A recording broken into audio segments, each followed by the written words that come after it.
شهر رمضان الذي أنزل فيه القرآن هدى للناس وبينات من الهدى والفرقان فمن شهد منكم الشهر فليصم ومن كان مريضا أو على سفر فعدة من أيام أخر يريد الله بكم اليسر ولا يريد بكم العسر ولتكملوا العدة ولتكبروا الله على ما هداكم ولعلكم تشكرون. ரமலான் மாதம் எத்தகையதென்றால் அம்மாதத்தில்தான் மனிதர்களுக்கு முழுமையான வழிகாட்டியாகவும் மேலும் நேர்வழியின் தெளிவான அறிவுரைகளை கொண்டதும் சத்தியத்தையும் அசத்தியத்தையும் பிரித்து காட்டக்கூடியதுமான குர்ஆன் இறக்கியருளப்பட்டது. எனவே இனி உங்களில் எவர் அம்மாதத்தை அடைகிறாரோ அவர் அம்மாதம் முழுவதும் நோன்பு நோற்க வேண்டும். ஆனால் எவரேனும் நோயாளியாகவோ பயணத்திலோ இருந்தால் அவர் மற்ற நாட்களில் கணக்கிட்டு நோன்பு நோற்றிட வேண்டும். அல்லாஹ் உங்களுக்கு இலகுவை விரும்புகின்றான். அவன் உங்களுக்கு கஷ்டத்தை தர விரும்பவில்லை. நோன்பின் எண்ணிக்கையை நீங்கள் நிறைவு செய்வதற்காகவும் அல்லாஹ் உங்களை நேரிய வழியில் செலுத்தியதற்காக நீங்கள் அவனுடைய மேன்மையை போற்றி அவனுக்கு நன்றி பாராட்டுவதற்காகவுமே இவ்வழி உங்களுக்கு காண்பிக்கப்படுகிறது. وَإِذَا سَأَلَكَ عِبَادِي عَنِّي فَإِنِّي قَرِيبٌ أُجِيبُ دَعْوَةَ الدَّاعِ إِذَا دَعَانِ فَلْيَسْتَجِيبُوا لِي وَلْيُؤْمِنُوا بِي لَعَلَّهُمْ يَرْشُدُونَ. மேலும் நபியே, என்னுடைய அடிமைகள் என்னை குறித்து உம்மிடம் கேட்பார்களானால் நிச்சயமாக நான் அவர்களுக்கு அருகிலேயே இருக்கின்றேன். என்னை எவரேனும் அழைத்தால் அவ்வாறு அழைப்பவனுடைய அழைப்புக்கு மறுமொழி சொல்கின்றேன் என்பதை தெரிவித்து விடுங்கள். எனவே அவர்கள் என்னுடைய அழைப்பை விரைந்து ஏற்றுக்கொள்ளட்டும், என் மீது நம்பிக்கை கொள்ளட்டும். அதனால் அவர்கள் நேர்வழி அடைந்திட முடியும். أُحِلَّ لَكُمْ لَيْلَةَ الصِّيَامِ الرَّفَثُ إِلَى نِسَائِكُمْ هُنَّ لِبَاسٌ لَكُمْ وَأَنْتُمْ لِبَاسٌ لَهُنَّ عَلِمَ اللَّهُ أَنَّكُمْ كُنْتُمْ تختانون أنفسكم فتاب عليكم وعفى عنكم فالآن باشروهن وابتغوا ما كتب الله لكم وكلوا واشربوا حتى يتبين لكم الخيط الأبيض من الخيط الأسود من الفجر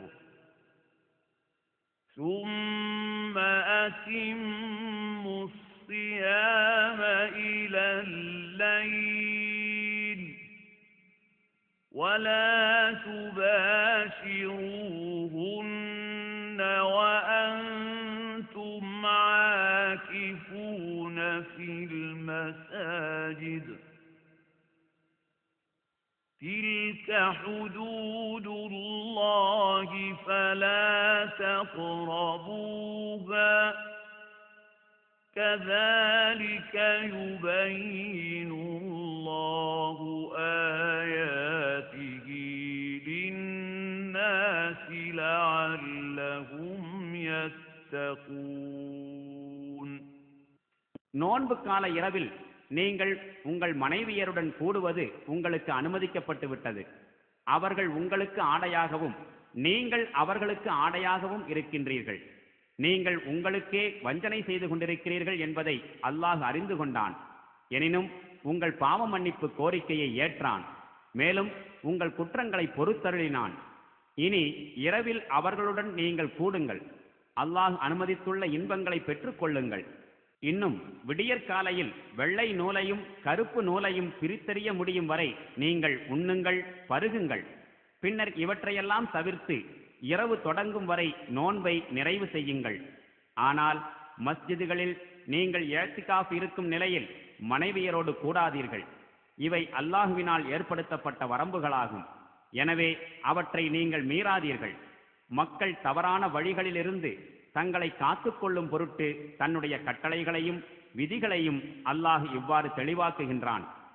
وَلَا تَأْكُلُوا أَمْوَالَكُمْ بَيْنَكُمْ بِالْبَاطِلِ وَتُدْلُوا بِهَا إِلَى الْحُكَّامِ لِتَأْكُلُوا فَرِيقًا مِنْ أَمْوَالِ النَّاسِ بِالْإِثْمِ وَأَنْتُمْ تعلمون. மேலும் நீங்கள் ஒருவர் மற்றவரின் பொருள்களை தவறான முறையில் உண்ணாதீர்கள். மேலும் பிற மனிதர்களுடைய பொருள்களில் ஏதேனும் ஒரு பகுதியை அநீதியான முறையில் தின்பதற்காக அது தவறு என நீங்கள் அறிந்திருந்தும் அதற்குரிய வாய்ப்பை பெற அதிகாரிகளை அணுகாதீர்கள். يَسْأَلُونَكَ عَنِ الْأَهِلَّةِ قُلْ هِيَ مَوَاقِيتُ لِلنَّاسِ وَالْحَجِّ وَلَيْسَ الْبِرُّ بِأَن تَأْتُوا الْبُيُوتَ مِن ظُهُورِهَا وَلَكِنَّ الْبِرَّ مَنِ اتَّقَى وَأْتُوا الْبُيُوتَ مِنْ أَبْوَابِهَا وَاتَّقُوا اللَّهَ لَعَلَّكُمْ تُفْلِحُونَ. நபியே, தேய்ந்து வளரும் பிறைகள் பற்றி உம்மிடம் கேட்கிறார்கள். கூறுவீராக, அவை மக்களுக்கு காலங்காட்டியாகவும் ஹஜ்ஜுடைய நாட்களை அறிவிப்பவையாகவும் இருக்கின்றன. மேலும் அவர்களிடம் கூறும், நீங்கள் உங்களுடைய வீடுகளுக்குள் அவற்றின் பின்புறமாக வருவது புண்ணியமானதல்ல. மாறாக இறைவனுக்கு அஞ்சுபவனே உண்மையில் புண்ணியவான் ஆவான். எனவே வீடுகளுக்குள் அவற்றின் வாயில்கள் வழியாகவே வாருங்கள். அல்லாஹுக்கு அஞ்சி நடந்து கொள்ளுங்கள். இதனால் நீங்கள் வெற்றி பெறக்கூடும். وَقَاتِلُوا فِي سَبِيلِ اللَّهِ الَّذِينَ يُقَاتِلُونَكُمْ وَلَا تَعْتَدُوا إِنَّ اللَّهَ لَا يُحِبُّ الْمُعْتَدِينَ. وَاقْتُلُوهُمْ حَيْثُ ثَقِفْتُمُوهُمْ وَأَخْرِجُوهُمْ مِنْ حَيْثُ أَخْرَجُوكُمْ وَالْفِتْنَةُ أَشَدُّ مِنَ الْقَتْلِ وَلَا تُقَاتِلُوهُمْ عِندَ الْمَسْجِدِ الْحَرَامِ حَتَّى يُقَاتِلُوكُمْ فِيهِ فَإِنْ قَاتَلُوكُمْ فَاقْتُلُوهُمْ كَذَلِكَ جَزَاءُ الْكَافِرِينَ. فَإِنِ انْتَهَوْا فَإِنَّ اللَّهَ غَفُورٌ رَحِيمٌ. மேலும் உங்களோடு போர் புரிபவர்களுடன் நீங்களும் அல்லாஹ்வின் பாதையில் போர் புரியுங்கள். ஆனால் நீங்கள் வரம்பு மீறாதீர்கள். ஏனெனில் வரம்பு மீறுபவர்களை அல்லாஹ் நேசிப்பதில்லை. போரின் போது அவர்களை நீங்கள் எங்கு கண்டாலும் வெட்டி வீழ்த்துங்கள். மேலும் எங்கிருந்து உங்களை அவர்கள் வெளியேற்றினார்களோ அங்கிருந்து அவர்களை நீங்களும் வெளியேற்றுங்கள். கொலை கொடியதுதான் என்றாலும் ஃபித்னாவை, குழப்பத்தை தோற்றுவிப்பது கொலையை காட்டிலும் மிக கொடியதாகும். மஸ்ஜிதுல் ஹராமுக்கு அருகே அவர்கள் உங்களுடன் போர் தொடுக்காதவரை நீங்களும் அதன் அருகே அவர்களுடன் போர் புரிய வேண்டாம். ஆயினும் அங்கே அவர்கள் உங்களோடு போர் செய்தால் நீங்களும் தயக்கமின்றி அவர்களோடு போர் புரியுங்கள். இத்தகைய நிராகரிப்பாளர்களுக்கு இதுவே தண்டனையாகும். ஆயினும் அவர்கள் போரிலிருந்து விலகிக் கொண்டால் நிச்சயமாக அல்லாஹ் மன்னிப்பு வழங்குபவனாகவும் கருணை புரிபவனாகவும் இருக்கின்றான் என்பதை அறிந்து கொள்ளுங்கள். وَقَاتِلُوهُمْ حَتَّى لَا تَكُونَ فِتْنَةٌ وَيَكُونَ الدِّينُ لِلَّهِ فَإِنِ انْتَهَوْا فَلَا عُدْوَانَ إِلَّا عَلَى الظَّالِمِينَ. குழப்பம் இல்லாதொழிந்து தீன், வாழ்க்கை நெறி அல்லாஹுவுக்கே உரித்தானதாகும் வரை நீங்கள் அவர்களோடு தொடர்ந்து போர் புரியுங்கள். ஆனால் அவர்கள் இத்தகைய குழப்பத்திலிருந்து விலகிக் கொண்டால் அக்கிரமக்காரர்களை தவிர வேறு எவரையும் துன்புறுத்துவது அனுமதிக்கப்பட்டதல்ல.